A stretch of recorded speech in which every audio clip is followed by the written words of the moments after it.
Hey, hello, guys, and welcome back to one of our podcast sessions, the 5x5 Aviation Podcast, the Flight School series. And this week I am talking to Hawkins Flight Academy, and more particular, I'm talking to Matt Wilkins and Mike Harris, who are the two founders of the Hawkins Flight Academy. I know you guys already a while. It's great to see you again. How are you guys doing? Oh man, we're doing great. Thanks for having us on. This is great. I think it's really cool what you're doing, and yeah, we're very honored to be a part of this thing, and it's been really great to get to know you. It's been quite some time now that we've gotten to know you a little bit, which has been kind of awesome. So we're excited to Yeah. be on here. Yeah, thanks for having us, Tom. Good to see you. Yeah, good to see you guys. Last time we spoke was in Oshkosh. You were part of our booth. You brought the plane in exactly the right colors. I remember. The, Yeah, blue and gray. It worked out really great. yeah, That fantastic, like the perfectly. blue behind me. Yeah, Yeah, that's exactly correct. And we did that just for Oshkosh, just because it'd be a we had to make sure the yeah, plane was painted. We yeah, painted different colors every month. That's yeah, yeah, yeah. Yeah. Hey, no, guys. Early 2025 now. The year is just started. You guys have had some year, I assume. You started last year. You founded the company. You started flying in 2024. But maybe take us back. How did you guys start? What was the idea behind Hawkins Flight Academy? Take us through that. yeah, Mike. Why don't you start off? I think it'd be fun to kind of hear about how you kind of got in with Harmony, and I feel like that kind of set us on a trajectory. So if you don't mind, Mike, give it a go. Yeah, sure. So Matt and I are both private pilots, and I became a private pilot a decade ago, a little bit of just over or so a decade ago. And I always wanted to own an airplane, so I bought an airplane. I was not working in aviation. I was working in kind of an account development, corporate sales role with Enterprise. I had a 17-year career with Enterprise, and became a private pilot. Just caught the bug to learn to fly for fun, and I was in a flying club for a little bit after getting my license, and then I bought an airplane. I bought a Piper Tripacer, a vintage old 1957 Tripacer, and flew it all over just for fun. So I started learning about aircraft ownership, and my role at Enterprise was in the fleet management division. And what that means is that we leased large fleets of vehicles to businesses. So it was business to business leasing. And so my day job, I was analyzing total cost of ownership, acquisition costs, depreciation of assets, of fleets of vehicles, thousands of vehicles, and sitting down with CFOs and going through spreadsheets, analyzing what vehicles are the best to own, purchase, and how to get the lowest purchase price, and how to manage those assets, maintain those assets, insurance, and when to sell those assets, all that. So that was my brain. That was my day job for 10 years, was all this fleet cost of ownership analysis. At the same time, my big hobby was aviation, and I became an airplane owner. So I was learning about owning an airplane, and building spreadsheets about that, and total cost of ownership about an airplane, and in my case a vintage airplane. I started a podcast. But I was so passionate about aviation, I wanted to be doing something in aviation, so I started a podcast called Why We Fly years ago. And I've published 82, 83 episodes, and I used to publish couple episodes a month. I started going to Oshkosh and Sun and Fun, and being very involved in the industry. I was involved with Sun and Fun Radio, interviewing people in general aviation, and just enjoying it and doing it. Just started doing it just for fun, the podcast, but got more and more to be involved in the industry. And the way my brain works, and fleets of vehicles and total cost of ownership, I started analyzing the general aviation fleet, and specifically um, flight school fleet, and what airplanes we use to learn to fly, and why, and what's airplanes those flight schools use. And I learned to fly in a 1979 172, just like everybody else, basically. But I started looking at other options and running numbers on ownership of other options, and trying to figure out why flight schools are flying airplanes from the 70s, and there are other options, but they're not widely utilized. So anyway, so I started doing all this for several years, 2 or 3 years. This is where my brain's working and just kind of looking at airplanes and the training fleet and all this. And because of the high cost of a new 172 or a new Piper PA-28, being $500,000-$600,000, and the aging fleet of modern trainers, I started looking in a different direction and looking at light sport, because they're modern aircraft. They have modern avionics, Garmin touchscreen. They have the best, latest and greatest from technology standpoint.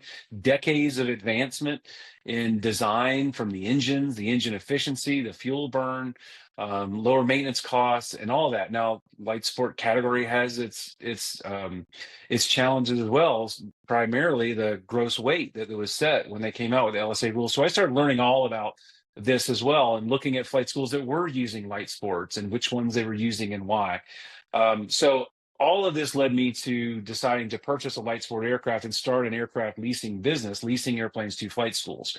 And my plan at that time was to build a fleet of several, 3 to 5 of these aircraft leasing to flight schools, and then leave enterprise and just do an aircraft leasing company, leasing airplanes to flight schools. And so I settled on an Vector Harmony as the aircraft I wanted to try, the light sport that I wanted to try. It was a very proven trainer in Europe and South America and Australia. There's lots of them worldwide. They've been building them for 20 years. The Rotax engine, Garmin avionics. And so there weren't as many in the United States. There are some, the Sports Star and the Eurostar and the Harmony, they're all the same family of aircraft. So I settled on that and ordered one brand new from the factory and started leasing it to flight schools, and spec'd it out the way that I thought from all my research and due diligence would be the best, as a modern 2-seat trainer, more cost effective to fly, to maintain, lower total cost of ownership. So I started leasing to a flight school here in Nashville, and it went okay, but not great. So then I started leasing it to a flight school that a buddy of mine owns in Southern California, and it went better. But he ended up selling that flight school, and talking to some other mentors and other friends of mine who own a flight school in the Midwest, and talking to other people. They're saying, yeah, the airplane's great, the concept is great. Yeah, I'm not the only one doing this. There's people around the country doing this, but it's very challenging when you don't own the flight school. When you're leasing it to a flight school that's a flight school full of 1970s 172s, and then you give them one brand new LSA, it's different. It's very different, and it's only one aircraft. So if that aircraft's down, there's not another one to jump into. So it was hard to get going, hard to scale. So the airplane wasn't flying the hours I wanted it to.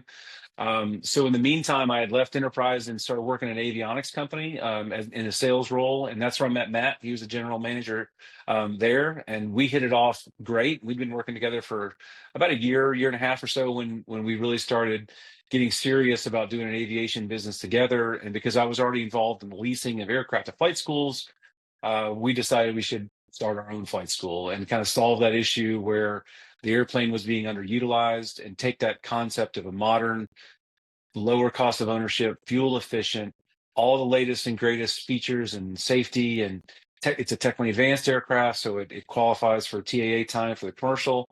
And that's how Hawkins was born. And we decided to just a little bit a year and a half ago at Oshkosh is where we really got serious about it, and spent some time getting it right and making plans and analyzing locations, and then just about a year ago started with the Harmony as our first aircraft, and have been growing and rock and rolling ever since. So that's kind of how this all got going. And so Hawkins comes from Harris and Wilkins, so we mashed that together and came up with Hawkins Flight Academy. And at our core, how we're different is that we're using modern aircraft. We also focus very heavily on pro pilot training and accelerated programs for pro pilot training, and all in to send them the airline career. And then I think the other thing that's different that we didn't put down in our business model, but is very apparent to us and our flight instructors, our students now, is the passion that we have for aviation. So we've gotten so much positive feedback from our students, from our instructors. We've been very fortunate to get awesome instructors. There's tons of instructors to choose from in Middle Tennessee, which has been great. So we've been able to be very selective and get instructors that are as passionate about aviation as Matt and I. So that's how we got here. Wow, that's amazing. And How many planes did you have in leasing before you said, man, this doesn't work in the leasing model? I actually need to own a school. How many did you have So then? I only had the one airplane because it Mhm. hadn't taken off and wasn't doing well enough to continue to expand. I had the one airplane, and I knew the concept. I felt really good about the concept, and I wasn't the only one around the country using it in vector harmony or using LSAs. So I knew it could work in concept. It was just not being embraced and fully utilized to the. I mean, it was being flown. It just wasn't being flown enough. I mean, I built the whole Yep. leasing business model around the plane flying 80 to 100 hours a month, and it was not getting that. They were their busiest 172s would get that, but they weren't fully embracing the harmony.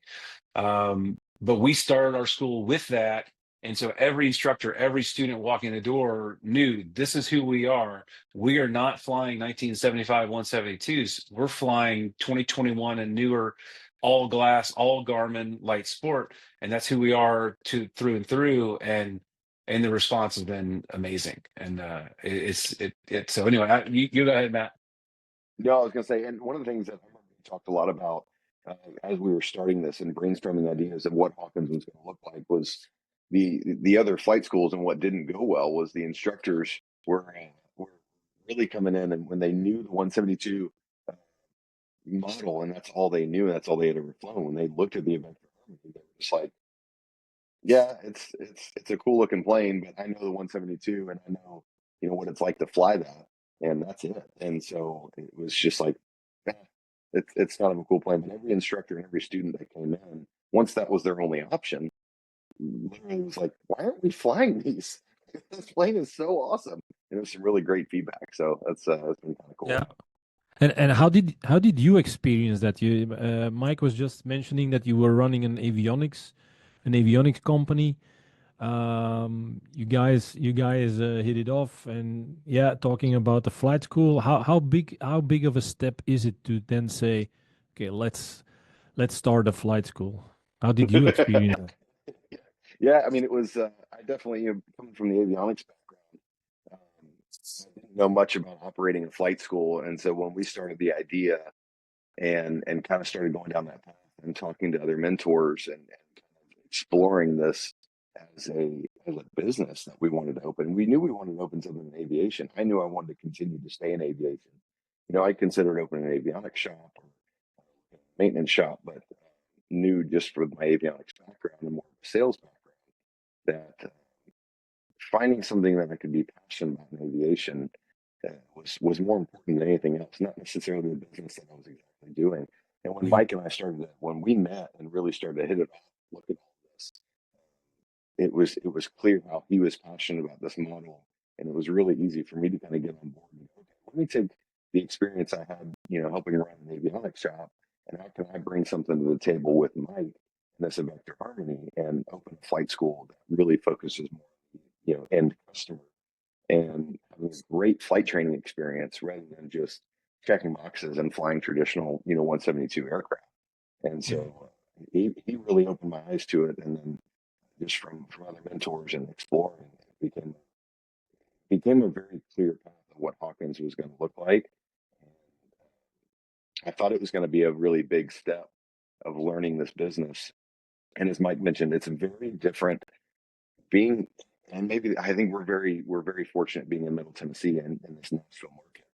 I've never worked in an industry where finding employees and skilled employees to work for you was easy, and that's probably one of the easiest Yeah. things that we have going for us here. Is we've got multiple flight instructors that we're very fortunate that reach out to us all the time that want to work for Hawkins, and we're able to be selective, which is really really cool that we're able to be selective with our employees and who's going to represent Yeah. Hawkins, and that model and that reputation of all of our instructors has really started to get around. Even the employees here at the airport, they're like, you've hired different instructors, and your instructors are just as passionate about flight training and aviation as you and Mike are. And that's kind of cool to see that kind of bleed. Is that the Yeah. culture and the DNA of Hawkins Flight Oh, Academy? 100%. Yeah, Mm. 100%. Oh, we want. It's not just about flight training. It's about being passionate about creating aviators well-rounded, holistic pilots. And if our instructors aren't passionate about it, most of these guys want to go to the airlines, right? That's where the money is. That's why they're there to do training. But when they, when we find the ones that are just passionate about flight training aviation, you can just tell it comes across. It's very genuine, and the students feel that, and they start to feel that passion. And I think that, like I said, that is kind of the background. It's the background, if you will, of Hawkins is modern airplanes with a passion for flight training. And Mike and I are there to make sure that our students, our customers, having a great experience all the way through. How much do you think it, before I have another question, how much do you think that students choose a flight school not only for the equipment that they will be flying and the syllabus and maybe the partnerships, but also the feeling that they get when they are part of the school, when they are a student there? The vibe. Yeah, that's a good question. We actually just had a student say this last week. She was like, I feel when you walk into a flight school, you can just tell it is a vibe, it is a feeling. And I'm sorry, that wasn't a student; it was a flight instructor that she was looking at different flight schools, and she was like, I want the vibe to be fun and positive and engaging.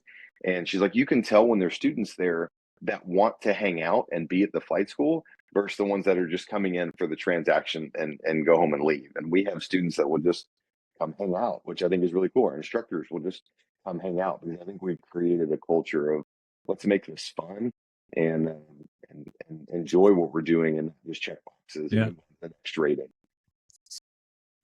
Talking a bit about numbers maybe here. I was part of your starting up story in a way, and I remember on Facebook, or was it Instagram, that I saw that at some point last year you had your first student do his first solo. It's like a big milestone. You remember that? I remember. Where are you now? Yeah. What is 1 year later? Started with one airplane. Where are you now? Where numbers of aircraft, students? Can you talk us through that? Yeah, absolutely. So when Mike has kind of told you the story with, starting with the Harmony in February. So we haven't even gotten a full 12 months yet with one aircraft. And we are now opening our second location. We have 6 airplanes. Ordered our 7th will be here in April. And seen just a tremendous amount of growth, not just from flight students coming that are just organically wanting to start flight training, but I think there's a lot of students in this area that have really seen the business model we put together with the newer technology and realize that we are able to keep our rates lower because of just simple things like fuel burn. We're only burning 3.5 gallons an hour versus 9 gallons an hour. It makes a huge difference in cost, and so we're able to reflect that in our aircraft rates.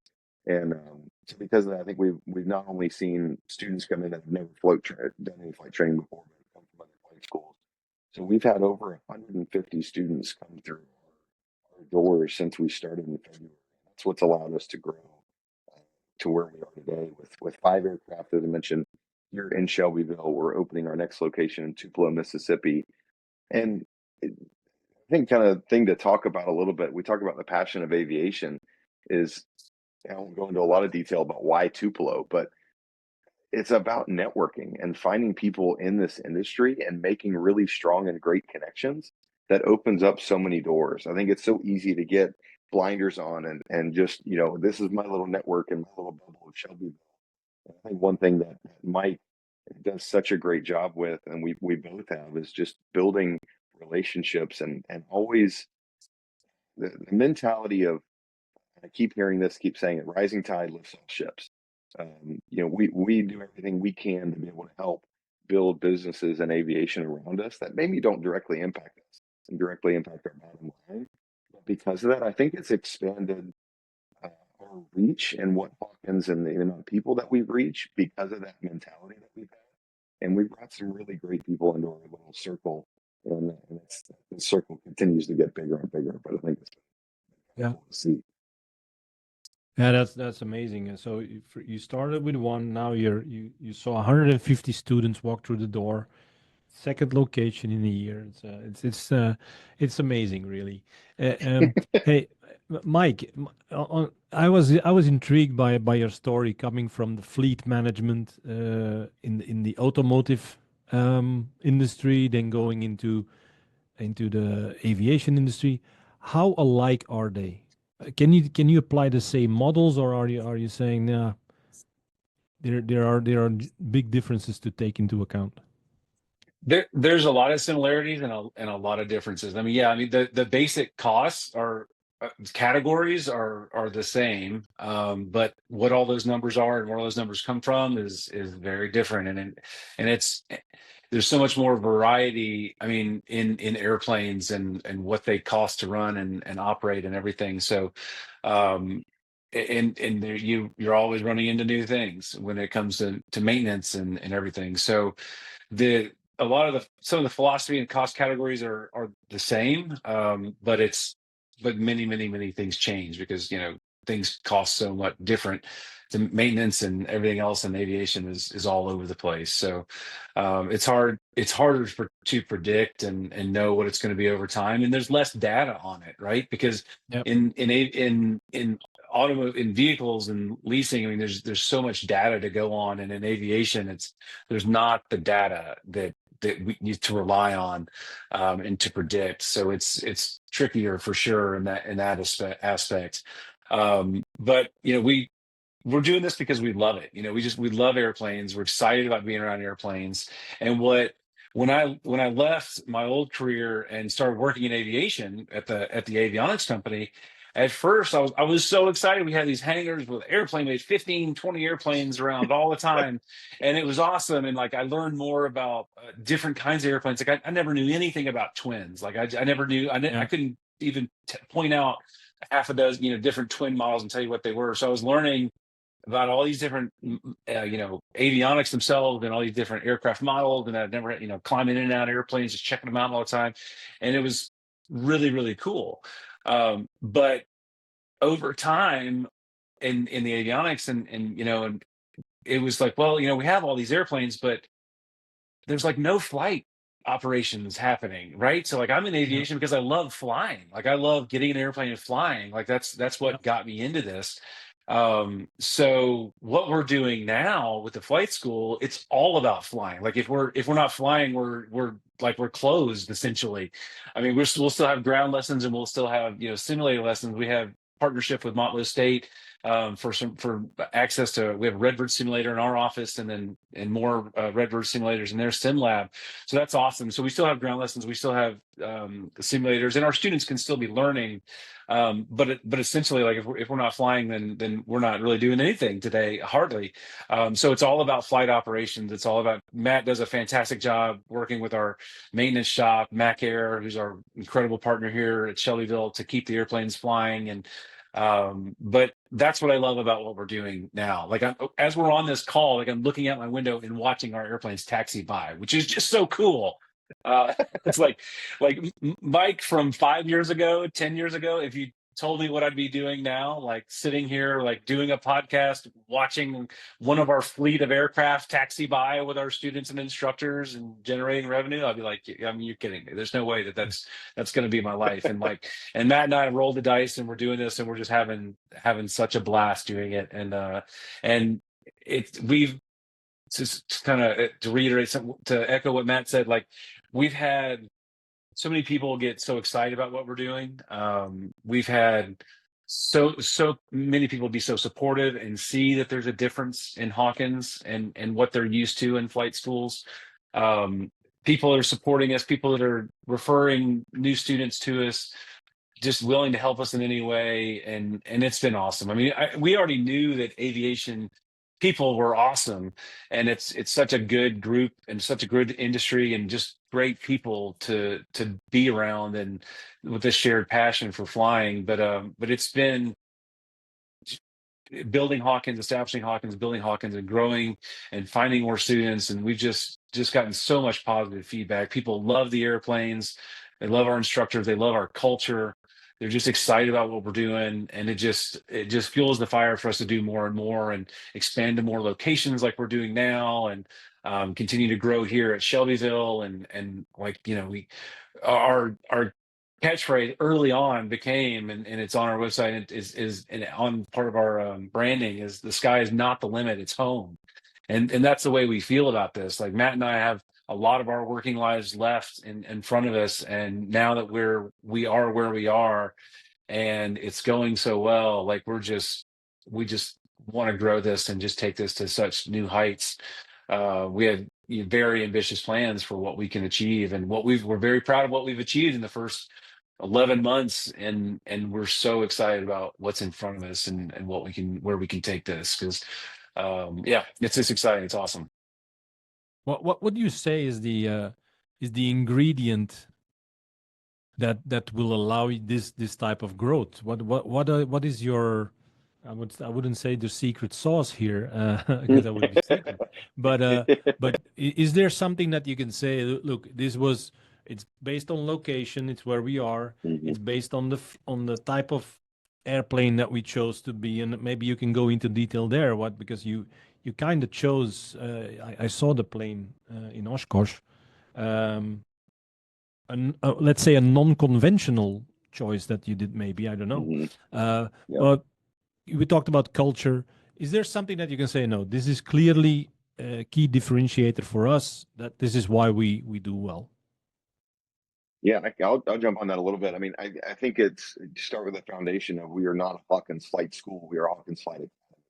And so really a differentiator for us is being a professional pilot academy that has professional pilot programs. So it's not just pay as you go and come in and do a flight lesson, and hey, I'll see you again, and let's do another flight lesson next week, or let me know when you can fly again.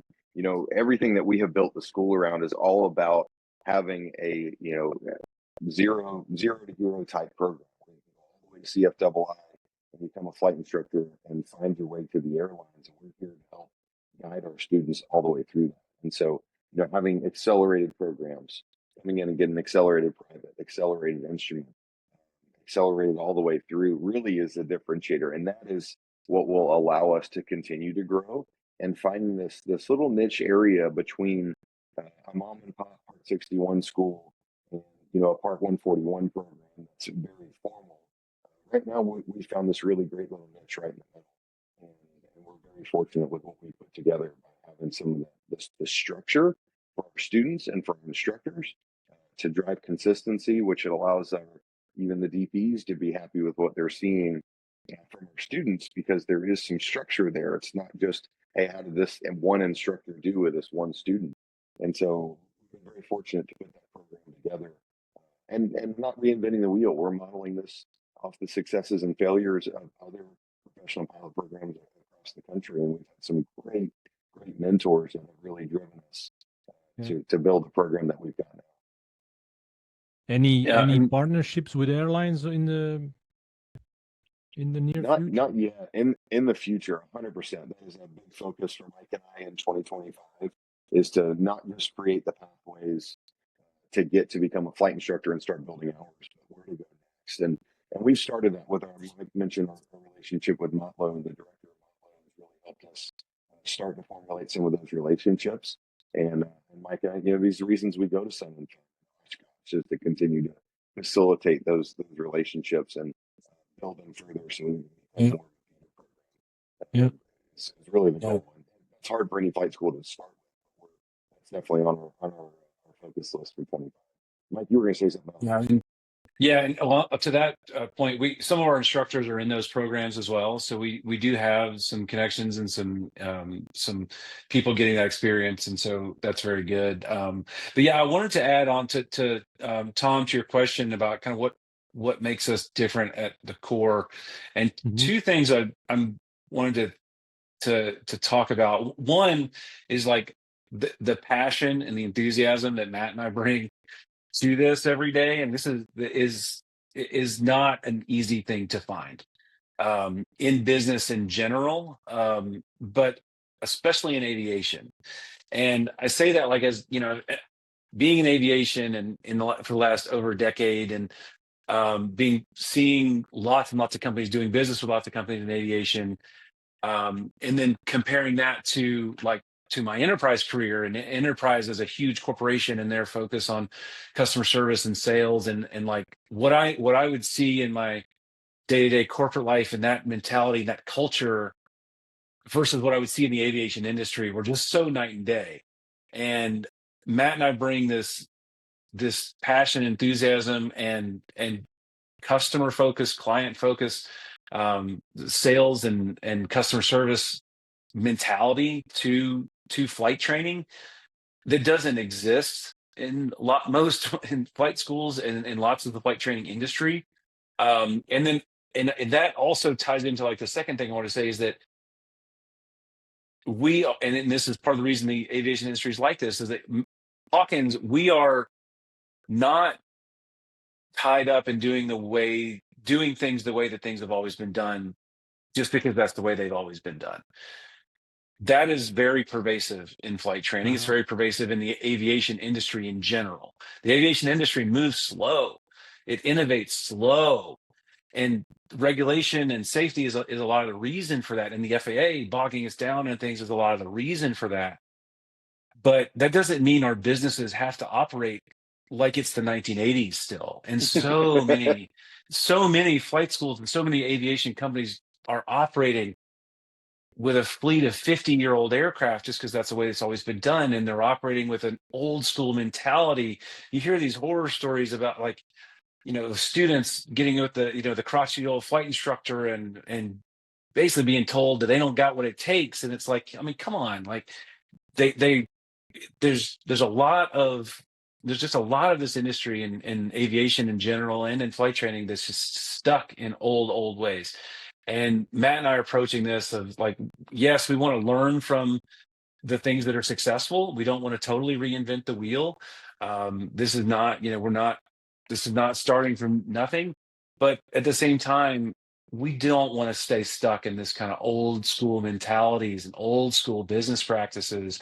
And us teaching you to fly, we're doing you a favor by teaching you to fly, kind of a thing. And that's been a very much a thing in aviation for a long time. And the aircraft themselves. So Matt, one of the things Matt and I said early on, like what would it look like if Apple owned a flight school? Like, we want to take a different approach to that, and a more modern business entrepreneurship approach to that, and a focus on the customer, the student as not just a student. Like our flight instructors, they're their students, but they are me and Matt's customers. So like we want to make sure they're having a good experience. We want to make sure that they're moving forward. We want to make sure that they're achieving their goals. We want to make sure they're not flying 70 hours and not doing their first solo, for crying out loud. That happens at other flight. And we want to make sure they're not getting 120, 150 hours and not getting ready for a private pilot check ride. We want to make sure that they're not sitting with a flight instructor who's just counting the Hobbs meter until they can go to the airlines, and that's it. Yeah. So those kinds of things happen a lot. And I thought they happened a lot. Like I thought I knew a bit about it, but now after doing this for a year and the horror stories we've heard, it's even more so than I thought. And the the university programs and the 141s and so we're trying to, in the positives and the negatives of all those different models. So we're trying to fit in this niche where it's like, look, we have the structure, we have the programs, but we're not bogged down in the old ways and so much regulation that we can't achieve anything and can't move forward and be innovative in flight training to get them there. And how do we knock down the barriers and make this an easier thing to accomplish? How do we even make people understand it? Because we have people come, a young person and their parents come in and we start explaining the steps to be an airline pilot, and it's so foreign to them when they don't come from an aviation family.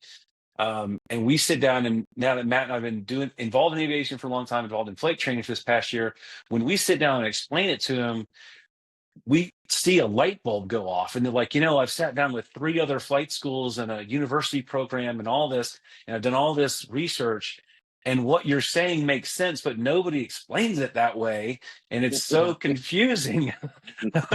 Is that because you were you were linked to aviation. You already had your first experience as a private pilot and so on, but you were still far enough away from the flight school Yep. to look at it from a different angle and to actually maybe do it differently. You would that be Yeah, I think sensible? so. And yes, and that we're just very open, upfront, honest, direct kind of people. Like Matt and I both come from like sales background, but we didn't sell based on like anybody that's been in sales a long time knows that you don't sell by tricking people. You sell things effectively by being honest and making Mhm. things clear and understandable. That's Yeah. how you can really sell something.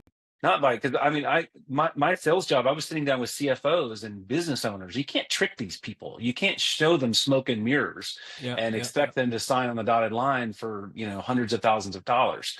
You have to make things clear and concise and understandable and honest and upfront. So when Matt and I have been hearing all these stories and hearing people's different experiences and compiling it and putting it together in such a way that we can then explain it to people who have no idea Yeah. the difference in an ATP and a restricted ATP and what that means, Yeah. and explain it to them in a way that okay, you have options. You have Hawkins is an option. So is this university program. So is this mom and pop flight school. So is this national 141 flight school. These are your different options, including us. Obviously, we'd like for you to flight train with us, but we can help you understand your options so that you can make an educated There decision. has to be a match. There has to be a match. Yes. Yeah. 100%. Right. And Yep. they're not going to make this kind of a purchase decision. They're not going to buy $100,000 of flight training, or they shouldn't. Some people do, without really understanding the different avenues and the different options and the pros and cons of all of them. And we've had people Yeah. that have gone through this exercise, research, and conversations with these other avenues, and they're just confused. And they come Yeah. in, and we sit down with them and say, okay, these are the options. This is where we fit and how and who works best for our programs. And but in here's the other programs too, and 4-year degree or restricted ATP or whatever, and here it is. And I mean, literally you see a light bulb go off and they're like, Yeah. okay, now I get it.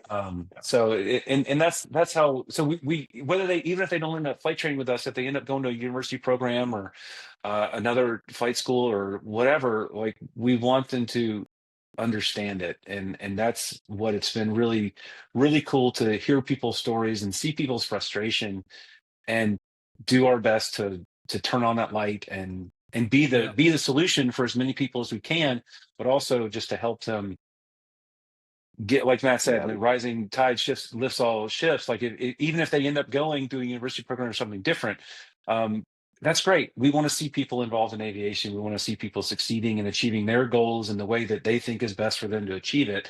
And as we grow, and we want to be the solution for more and more people, and as we can be more for everyone, we want to be that. But we'll never be the Yeah. exact right fit for everybody.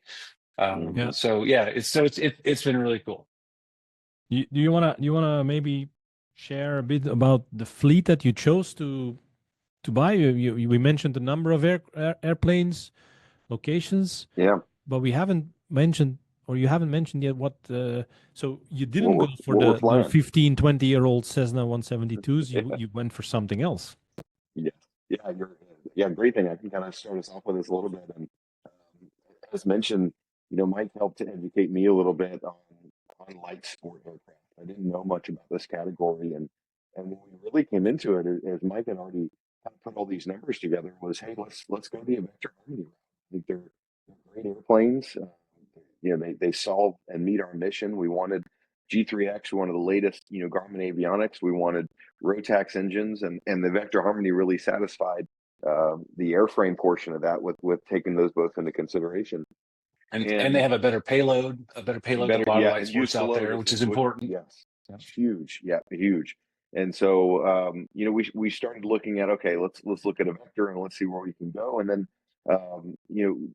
just making sure we were doing our due diligence, we started looking at other aircraft out there. And Vector's made in the Czech Republic, a great company called Technum. It's an Italian-based company. And looking at these different manufacturers, The one drawback was parts availability, and that become a reoccurring theme that we kept hearing is great airframes, great companies, but getting parts here to the U.S. can be a downfall, and parts availability can be a downfall. And Mike ended up finding, I think most people that are probably on the podcast or you've not heard of Vans. Vans is a huge manufacturer for kit builders for experimental aircraft. And, we kind of went down the path of looking their SLSA, factory built light sport, called the RV12 IST. And the T actually stands for trainer, but the RV12 IS. And the 12's built in Oregon. Parts availability is great, built here in the US. And the useful load was actually what surprised us the most was higher than the Vector Harmony. And so we're like, this is a really cool plane we should look at. And we might end up calling Vans and we're like, hey, do you have any in the area that we can go look at? We're really curious about this RV12. And they're like, well, yeah, this guy, Tom, just bought one. And Mike's like, I know him. Like that's not you, Tom, but the other Tom out in Chattanooga. And I wish you had one. That's exactly right. And so we were like, just based on networking and Mike having this podcast, knew this guy. He was a listener of Why We Fly. The That's podcast. how I knew him, and I talked to him before. It's pretty cool. And so we literally 2 days later we drove over to Chattanooga and went and sat in his RV12. And we kind of looked at each other like, this is a really cool plane. We really like what they're doing, and so we immediately ordered two brand new ones from Vans. In the meantime, while we're waiting for those to be built, we found a 2020 V12 IS that was also factory built. Ended up really making a good connection with the owner who bought it for flight training, and he brought it out, and we ended up falling in love with it. Made it really easy for us to make the decision that we're going to have fleet commonality all with RV12 ISs. And we like the Vector Harmony. It's still a great plane where it's not going anywhere. The RV12, they all look the same. They all have the exact same avionics, the same engine. So the fleet commonality mentality of can jump in one plane to the next if one is down for maintenance or getting worked on or what have you. The availability is easy to jump in another plane, and that was some of the feedback we heard from students. So we also heard, fleet. Vector Harmony, we have 3 RV12s. We also have a Piper Cherokee. And the reason we ended up buying these, we sit here talking about how we didn't follow the traditional legacy aircraft. We only have one Piper Cherokee, and we're not going to purchase any more Piper Cherokees and purchase any more 172s. We want to make sure we have very well-rounded students. So the RV12 and the Vector Harmony are all, Mike mentioned earlier, technically advanced aircraft. So they satisfy the commercial requirement for TAA time. So we've kind of flipped that on its head and essentially said, hey, we want to make sure that our students are very well-rounded pilots. They've got this great glass avionics. They've got digital autopilots and all these tools to make flight training really easy. But we also want to make sure that they know how to fly a legacy steam gauge aircraft, one that doesn't have an autopilot and knows how to, get actual IMC experience, shoot approaches. So we've got this Cherokee mainly to essentially say, hey, you're going to have, as a commercial pilot through Hawkins, you're going to have 10 hours at minimum of legacy steam gauge experience, actual IMC. Yep, that's exactly correct, because we want them to be well-rounded. But at the same time, use the new technology and the planes that we've got. So it's struck a really nice balance with that mix of the fleet. All right. Okay, guys, we come almost at the end of this session. Is there something else that you would like to share about Hawkins, where you already mentioned that second location opening in Tupelo, 7th airplane ordered. Anything else that is going to happen? Anything else going on besides that? Lincoln, how was the play?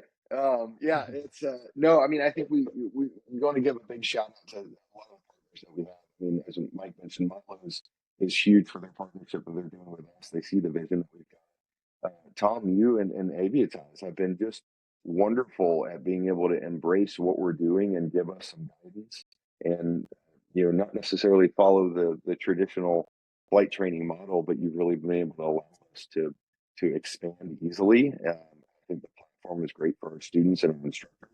And so that's been really cool to kind of develop this thing over the last the proud sponsor of the podcast. That's exactly right. Thank you. Give a shout out Thank to you, Matt. Avionics for what they're doing. You know, Vans is also, I consider them a partner because we have been very fortunate with their response, and we're very engaged with Vans as a flight school who's flown. We've got, gosh, more than 1,300 hours on RD-12s already that we've done, and so we're engaged with them on a corporate level to say, hey, this is what's going well with these planes. How can we improve upon them as we continue to use them for flight training? And so overall, I think just the partnerships are huge, and relationships are huge in this industry, and we've been very fortunate to surround ourselves with some great people, as well as other flight schools that have really been mentor flight schools for us across the country. And I can say the same from our side as well, so we also are passionate about aviation, or I'm very passionate about aviation, and like I said, Avitai sponsors the podcast, but it's also for us the partnership with what we consider to be our customers, but also our users and our ambassadors, because every user becomes an ambassador in a way. I can only, if you guys do the same with your students and instructors as you have been to us, I can see why they come to you. So that's cool. You saying that means a lot. Thank you. Yeah. No. Yeah. Hey guys. We the other thing I'd like to just tell people too that see it, we do have some student housing options as well here in Shelbyville. So if anybody around the country looking for accelerated programs and want to, we're just south of Nashville, Tennessee, and this is a great place to flight train. You don't have to go to Florida and California if you want to do these kind of programs. You can come here, and we have student housing and these incredible aircraft. So we'd love to help anybody any way we can. And it's the place to be, no? And Nashville. That's right. As we mentioned before. Hey guys, thanks so much for being part of my podcast. Thanks for your support as well, but also a very amazing what you guys have been doing in the last 11 months, 12 months. Very impressive. I'll drop the website of Hawkins Flight Academy on the below this episode, or in the comments of this episode, so you can contact people at Hawkins. Mike and Matt will be happy to assist you. And yeah, guys, like I said, thanks very much. Hope to see you soon, hopefully in the flesh. And yeah, talk to you soon. Awesome. Thank you, Tom. Thanks, Tom. All right. Bye, guys.